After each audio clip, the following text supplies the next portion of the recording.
Welcome to the next session. We're going to talk about a broader topic from the engineer to the endoscopist.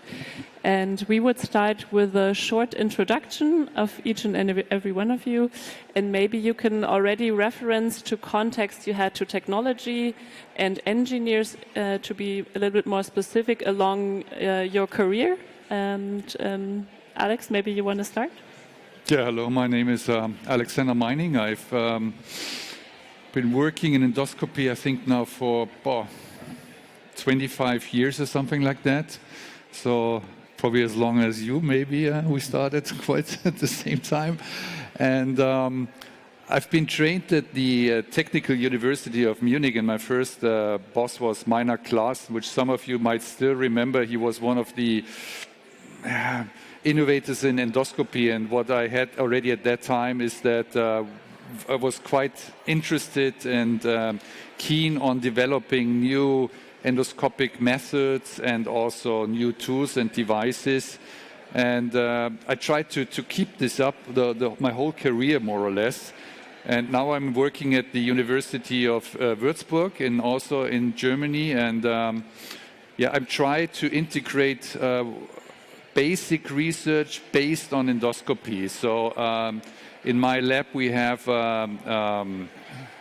engineers, we have computer scientists, and I try to run this unit not only as a clinical unit but also as a unit that is more or less trying to bring new innovations related to the field of endoscopy in the market. Earlier or later. Thank you, Marc. You want to? I am Marc Barthet from Marseille. I'm a gastroenterologist, head of department, and I have also a laboratory for research in endoscopy. And so we are working with animal models and also with live pigs. And I'm working with a lot of engineers from different companies, sometimes going from setting some new devices, and sometimes for making a new procedure, and I'm especially working in a new procedure which is endoscopic gastric bypass. So we have a different step and we have different devices, and we set 4 new devices with engineers coming from USA every 3 months since 5 years. And so I developed a close relationship with engineers because we have not the same language, so we have to share the same language and to share the same ideas to develop different things. So this is a fascinating step to have this communication with engineers. I really like that idea. This is something that is pretty much always on my mind. I will follow up with introducing myself. I'm Nora Herzog. I'm a little bit of both, I would argue. Actually, after finishing school, I moved from Hamburg to Dresden to become a diploma engineer because it's the last TU in Germany that still has the diploma engineer. And I pretty much spontaneously decided to study medicine after all because I felt like engineers are super specific in their topic and methods. I especially worked in the aerospace area. I did a scholarship for 1 year for women in technology, and they were like constructing screws for 30 years for the A380 at Airbus, and I was like not seeing myself there.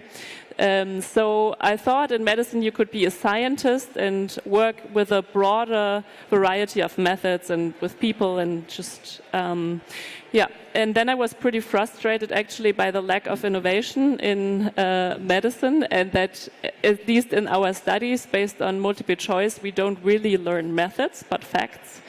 And so with a lot of, like my private bubble in Dresden was very based on technology, so all they were engineers and computer scientists, and so together we had an interdisciplinary group of students who developed a course like a spring school where we had the same idea like you. what I could observe, like from the first beginning of the studies, those cultures started to develop, and the medical school is like a different campus. Yeah. They have like their own network, their own parties, their own mensa where they go eat, and I saw these groups kind of developing in different directions. And when I did my doctor thesis, I, for example, wanted to write in LaTeX. I don't know if you know that, but it's a tool which you have a code-based text program. Mm-hmm. It's something that every engineer uses, and I had to fight really hard to be allowed to use that. And for me, it was pretty obvious that these different cultures, when coming back together, working together, they will have problems in communication. And I just didn't see as a student who is working together as a team on changing innovation and or bringing innovation into medicine. And this is something, yeah, that's every day a part of my thinking. And so after finishing my studies, I worked in the clinics part-time in gastroenterology, and I was a clinical scientist. Together with an engineer, we built up a group between medicine and microelectronics, because this is very strong in Dresden. And I did this for 3 years, and since last October, we went into a startup together, and now I'm the CMO there. And yeah, we are mainly engineers. I was able to recruit our pharmacist from the ICU to join me. And now I'm every day trying to moderate these different cultures to really... Yeah, what is a bolus? What is a nurse doing? What is this oncologist nurse doing? What is outpatient? We have to really start from the beginning, because our engineers, they're expert in their field, like automatization and manufacturing, and they newly decided to come into medicine. And this is something I love every day about my work, to bring those people together. And yeah, because I do think some of the cliches are true. And I think it's just understanding of your strengths and the strengths on the other side, and how you can bring them together, and that you have a good understanding of that. Maybe we can start by the question of how can we bring engineers into our fields? And I think we had this discussion just before this session. We can distinguish between our everyday life in the clinics, where we need engineers for the everyday work, and also maybe how is the development process of new products, how we can engage specialists from technology in that process. What are your thoughts? Well, I think more or less it's always, as you mentioned already, it's a matter of communication. And I also, because you have the engineer on the one side, and the engineer has a new fantastic technology and a new device or something like that, and then she or he says, is there an indication for that, or where can you use it? And the medical doctor, he says, there is an indication, bring me a device solving that clinical dilemma. And these are completely two different worlds. And I once also published that, and the ideal person would be an endoneer, meaning a combination between an endoscopist and an engineer, which is very difficult to find, because then all of us, we would have to study engineering and medicine, and we would split ourselves, and it would be almost impossible. However, what you can do to solve this dilemma is that you have to try to understand each other, because the approach, the practical approach, and also the scientific approach is completely different. You have two different worlds. And then there's also something that we should not forget, is Marc mentioned it already, then you have the companies, and the companies, they ask, is there a market? So you have one question, is there a market? Then you have the question, is there a device for my clinical problem? And then you have the question, is there an indication for my clinical device? So you have three completely different opinions or worlds that you have to mix together. And this is very difficult sometimes. And it takes a lot of time, and it takes a lot of communication, but at the end, if you're able to solve this dilemma, then probably you will be successful. I just want to take a comparison for you to understand what could be the relationship between engineer and clinician. I always say that to my research fellows. And so I take the example of Formula One racing. If you want to become a champion, you have not to be only an excellent driver.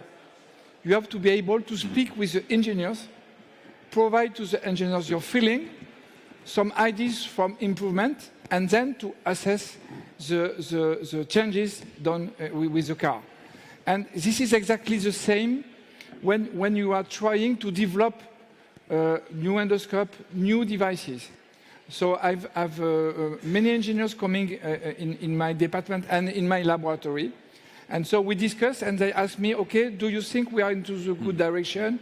Do you think it will be better to do something else, etc.? And sometimes we go to the laboratory, we take animal models and pigs to check if it is really the good direction or not. So you have to discuss. And just I want shortly to take the example of what we develop, because it's 6 years of research. Just to know in practice what is happening, I decided 6 years ago to develop endoscopic gastric bypass, because we have endoscopic sleeve, but not endoscopic gastric bypass. So I went to USA, I discussed with a huge company, and I told them, I don't want only money from my laboratory to do that. I need engineer, because we need to develop procedures and new devices.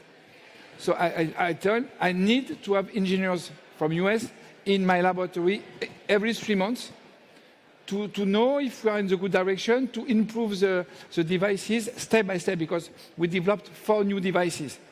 And so we have to have the ideas, the development, the materials, and everything. And so during 6 years, I had engineers coming from USA every 3 months. And meanwhile, we were developing a protocol study with the pigs. And it was really fascinating, because as told by Alexander, you have to learn how you can share the same language and also to share the same spirit. Of course, we have not the same requirements, but we need to share the same spirit. How to improve? Thank you. Especially for me now, I switched the perspective to the startup side.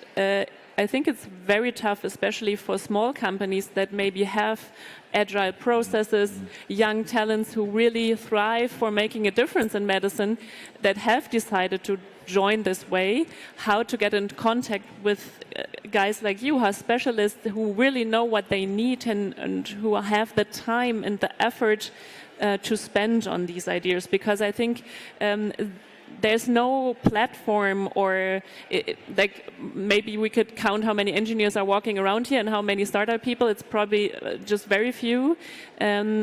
How do you get in contact with companies, and how would you maybe find a place or just a forum where you can get in contact, and how would you choose your partners? Because there is definitely a difference between big companies and startups, and what are your thoughts? Well, this is probably a very, very critical point. I know Marc, he has a positive experience, I assume, with a big company.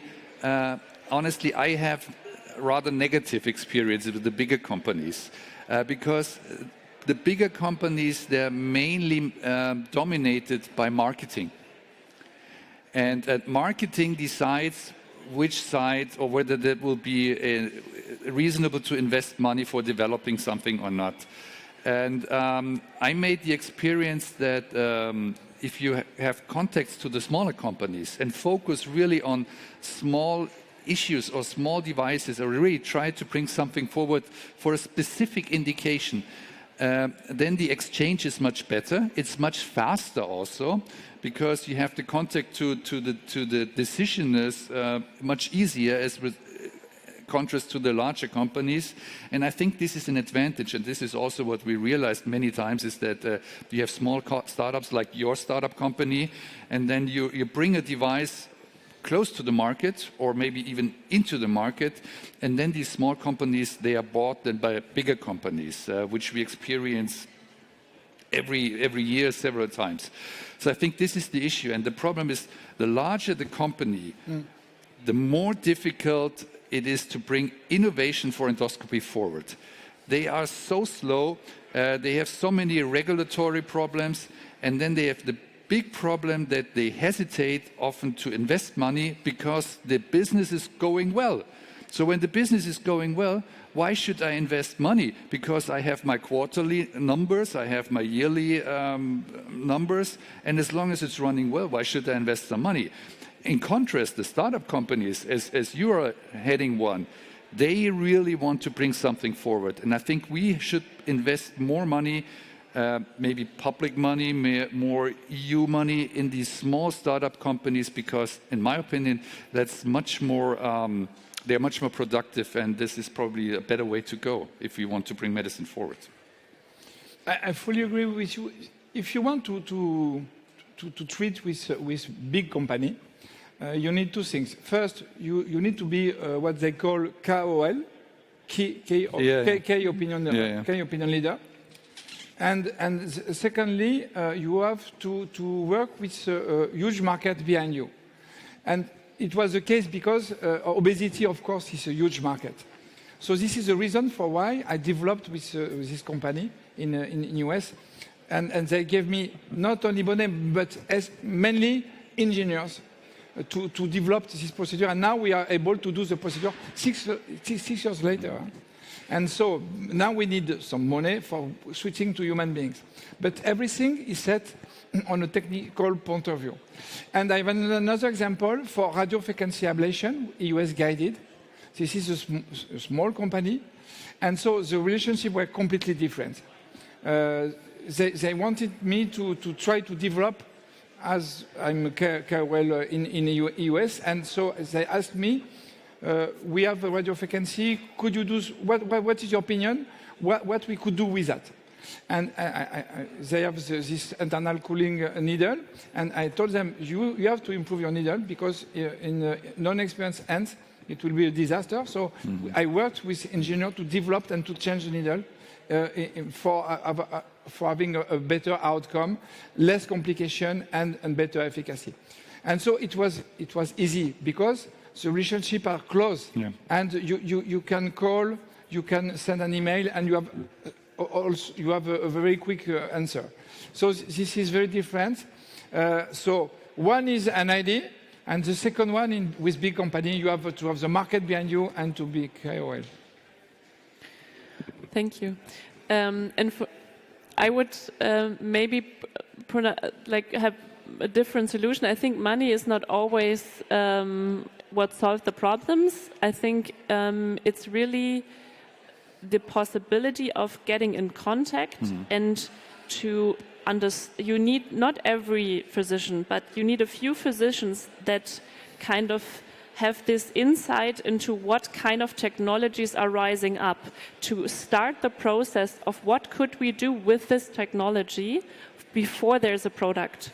So, because we always have the problem, there's the engineer, I have something here, and there's a physician, I have a problem here. But if you start very from the beginning, even before a company is founded, I think this is a big possibility in academia, especially with cities like Munich and Dresden, where you have a strong technical academia, and I think we need more cooperation. Just as biotech, we work with biologists, biochemists, like in a very seamless way, and I think we need to thrive for structures where this working together in academia is the same self-understanding. Like it's very natural for me as an engineer, maybe I will go into aerospace or I go into medicine. I think there's still a way bigger gap than in biotech, and I think this would be a very long way, but to get in contact with the start of the idea. And I think this is also the idea behind regulatory. You have your specific problems and requirements, and based on that, you decide your design decisions, and not based on what your technology can offer. I think you're absolutely right. Probably the clue is to have an academia and to also integrate these various disciplines, maybe also even marketing, and also the companies. And I also know that larger companies, if you look to the US, the larger companies, they're also very highly involved in academia. And I think this is extremely relevant to bring these groups together. And then what we need is we really have to bring the students together to interact. I know you have the key OLs, but they are very far away, I would say. I mean, there has to be already a product or a device, but what we need is more the younger people, the students, the engineers, the marketing students, the medical students, and then give them a problem and then let them sit together and find a solution. This is probably the best thing. And of course, maybe out of 20 ideas, 19 are absolutely nonsense. Yeah? But if there is one idea among these 20 ideas that will bring it to the market, then this is certainly worth the effort, I would say. So I think we need a better interaction, probably not so much among us, but also among the students when they are not sure whether they want to go to gastroenterology or surgery or psychology or psychiatry, or if they want the engineers, if they want to go to space industry or to medical industry. So I think we need them as endoscopists, gastroenterologists. We have to look for talented engineers as well as we have to look for talented endoscopists. So we saw how to start, and now we will speak about how to develop. And if you want to develop, you need two things. First, a clear research scientific project. You have to include this relationship inside academic research project. And the second one is, maybe it's completely irrational, but it's the main point. You have to open your mind. So you have, when you are speaking to an engineer, you have to try to understand why they do not know or they do not understand, and what they could understand. And you have also to mind about what you are not understanding, why you are not understanding what they are speaking about. And so this is a clear relationship. And so this is a new kind to think, and to think out of the box, and to open your mind to different language. If you don't do that, you cannot develop any exchange. And if you develop this exchange, it's really a fascinating world, because you can develop a new project. And I have at least 5 research fellows who developed academic career working with me and engineers with these projects. And 6 years later, you see the procedure, what you can do for the patient or for RFA. Now you see we have more and more cases in the world, what you can do for pancreatic tumor, for the patient. So, but you have to open your mind. This is very important. Open your mind. Okay, thank you. I think these are the last words, and they're wonderful, I would say. Thank you very much.